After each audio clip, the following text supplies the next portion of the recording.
My name is Devora Hadassah Lieberman, and this is our daughter Maayan. We made Aliyah to Israel 9.5 years ago, together with Maayan's daddy, Yohanan, and her big sister Liora. At that time, Maayan was 1 year old and an entirely healthy child to our knowledge.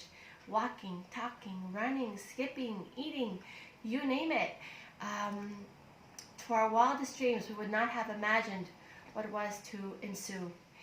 2 years later, at 3 year old, Maayan began to have drop seizures, where she would just all of a sudden, out of the clear blue sky, her eyes would go off into a staring distance, and she would plunk, just fall over. That was so frightening. You can only imagine. Many of you mothers out there have children with epilepsy. I know you know you could understand what I'm saying. Halavai, that would be the end of Maayan's story. Halavai, it would be just epilepsy. Well, basically, each successive year, Maayan would present with difficulty with her functioning. She would lose functioning each year. Let's say the next year we saw difficulty with talking, and then a complete stop in talking. Then the next year, difficulty in walking, complete stop in walking. Difficulty in chewing and swallowing, complete stop, cannot swallow or chew on her own, eats via her stomach tube. And then, to our great dismay, she had difficulty seeing and then became blind. And I only figured this out because when I would come to her, she would sort of grope for my hand. And I thought, well, can she see me? And we were shocked to learn she had become blind. After that, the disease progressed to severe lung disease.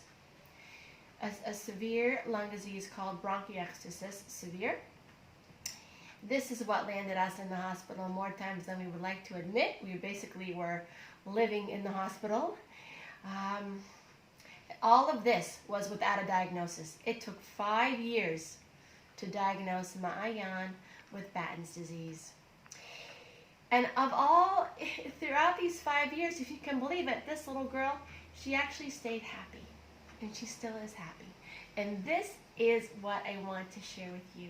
But first, before we get into the whole inspirational emunah, the inspirational life of Maayan, I need to share with you what's happening right now. The government of Israel has taken great care of Maayan, and we are so thankful. However, there is one area where they have not followed through. And for 5 years, they have promised Maayan a home that is suitable for her handicap and her medical needs.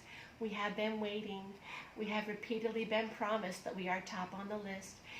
And to our dismay, we then have to move. Our lease ends, and we're still waiting, and we go to take the next place. This has happened for 5 years.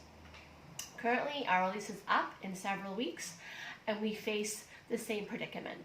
And here we are. How timely. We're within the 3 weeks, right, leading up to Tisha B'Av. How very timely that we would be in the similar situation like the Shechina, right, without a home right now.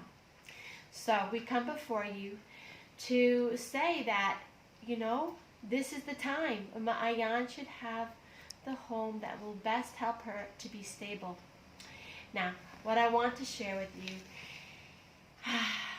this Maayan, she's way more than meets the eye. And I wouldn't even give her justice. See, she's moving. She knows I'm talking about her. She might feel a little bit shy right now.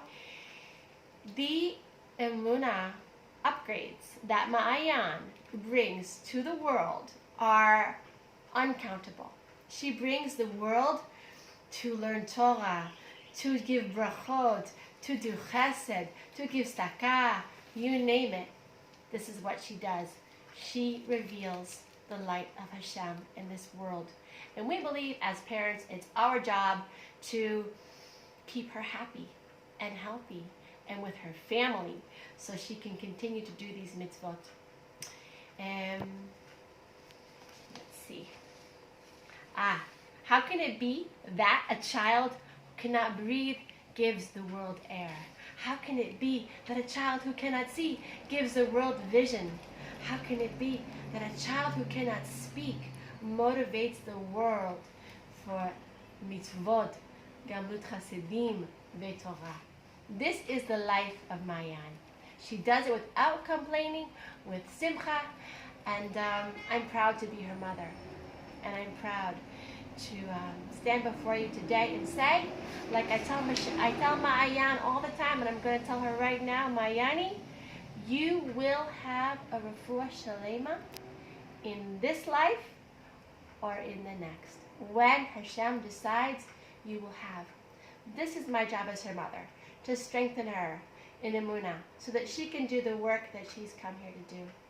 Won't you please join me in providing a home for this special, special soul and her family to create stability, that we should stop schlepping her hospital. She now has a hospital in her bedroom, that we should not schlep her hospital around anymore, that she should have a stable home. So please, at this time, let's work together to give Maayan a home, and more importantly, the Shekhinah HaKadoshah her home. Thank you.